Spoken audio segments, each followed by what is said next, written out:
Benvenuto in Esercita l'italiano con le storie. Sei pronto a esercitarti con l'italiano e diventare più fluente? Iniziamo. C'era una volta un sarto che aveva un figlio. Questo figlio era molto piccolo, non più grande di un pollice, così tutti lo chiamavano Pollicino. Nonostante fosse così piccolo, aveva un cuore coraggioso. Disse a suo padre: «Padre, voglio uscire nel mondo». «È una buona idea, mio caro», rispose il vecchio sarto. Prese un lungo ago da rammendare e fuse della cera lacca su di esso con la candela. «Ecco una spada per il tuo viaggio». Pollicino desiderava avere un'ultima cena con la sua famiglia, così saltò in cucina per vedere cosa avesse cucinato sua madre. Era tutto pronto e il piatto era sul focolare. «Madre, cosa abbiamo da mangiare oggi?» chiese.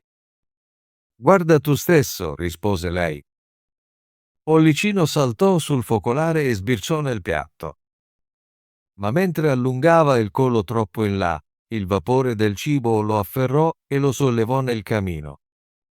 Fluttuò nel vapore per un po' finché non tornò finalmente a terra.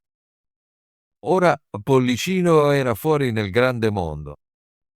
Viaggiò e trovò un padrone per cui lavorare, ma il cibo non era all'altezza delle sue aspettative.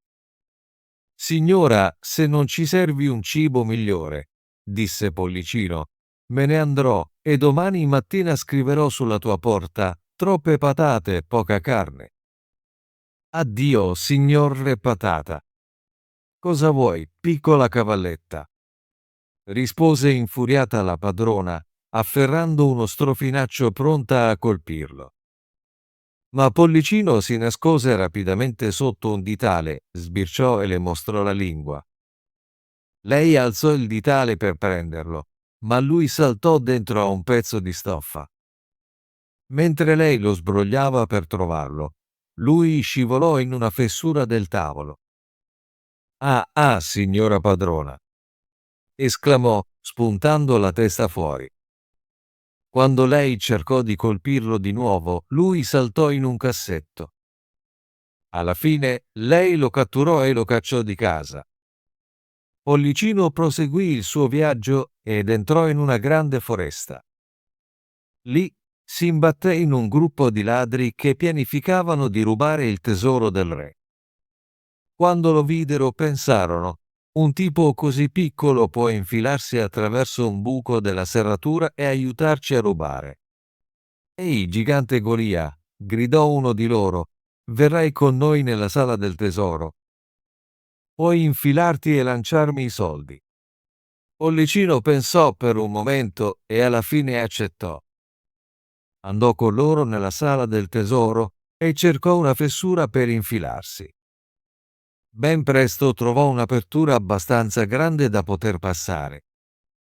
Proprio mentre stava per entrare, un guardia lo notò e disse all'altro: «Che ragno fastidioso sta strisciando lì, lo ucciderò». «Lascialo stare», rispose l'altro guardia. «Non ti ha fatto nulla».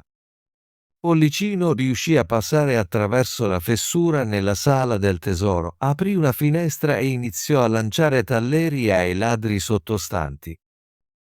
Mentre lavorava, sentì il re avvicinarsi per controllare il tesoro. Velocemente trovò un nascondiglio. Il re notò che alcuni talleri erano scomparsi, ma non riuscì a capire come fossero stati presi, dato che le serrature erano a posto e tutto sembrava sicuro.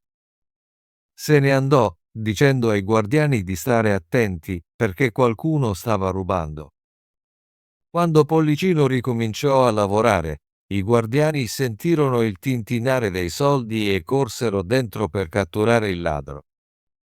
Ma Pollicino era veloce e saltò in un angolo, coprendosi con un tallero affinché non potessero vederlo.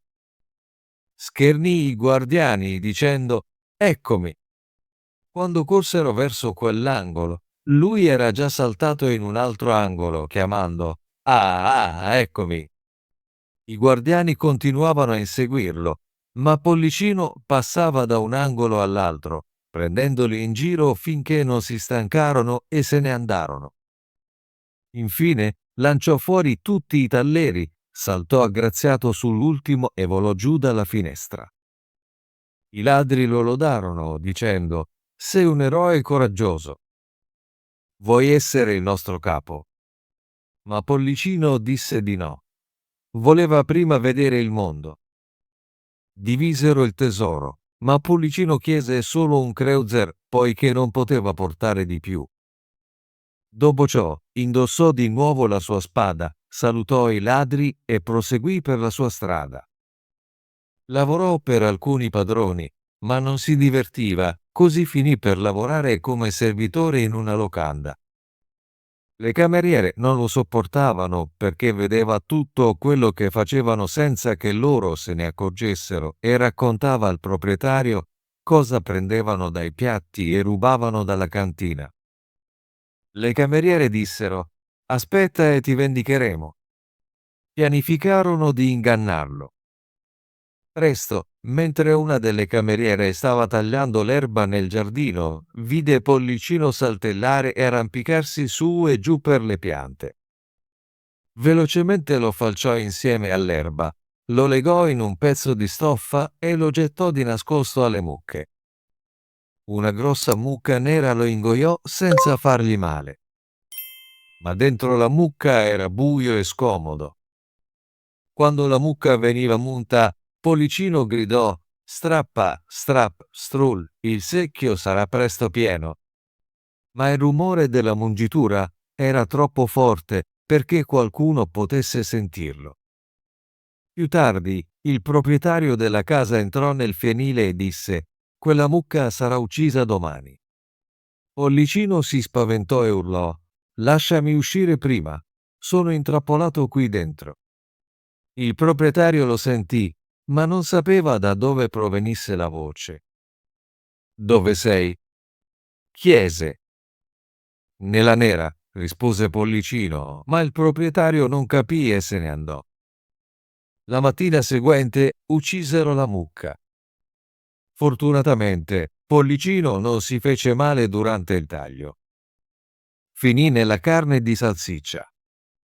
Quando il macellaio cominciò a lavorare, urlò: «Non tagliare troppo in profondità, non tagliare troppo in profondità, sono qui dentro». Ma nessuno lo sentì a causa del rumore. Pollicino era nei guai, ma era astuto. Saltò fuori in tempo per evitare di farsi male e scappò in sicurezza. Tuttavia, non poté fuggire completamente. Fu infilato in un sanguinaccio con pezzi di pancetta. Era stretto dentro e fu appeso nel camino per essere affumicato. Il tempo passò mentre aspettava. Infine, in inverno, fu preso di nuovo perché il sanguinaccio fu servito a un ospite.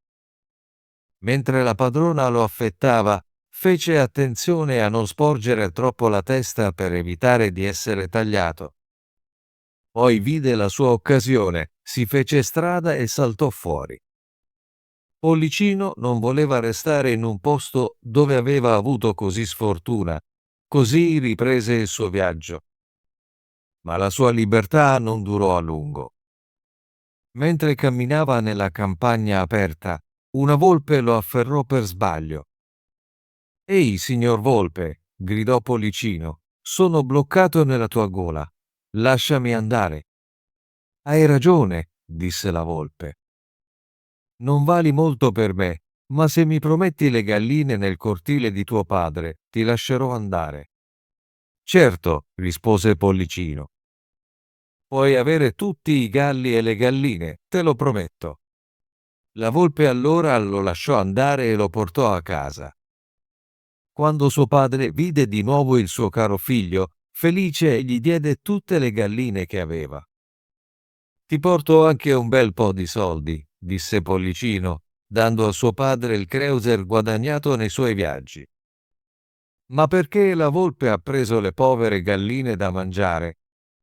«Oh, sei un'oca sciocca», Tuo padre ama sicuramente il suo bambino molto di più delle galline nel cortile. Ottimo lavoro! Vuoi esercitarti con l'italiano e diventare più fluente? Iscriviti e attiva la campanella delle notifiche per non perdere nessuna delle nostre storie gratuite in italiano. Ci vediamo nel prossimo video.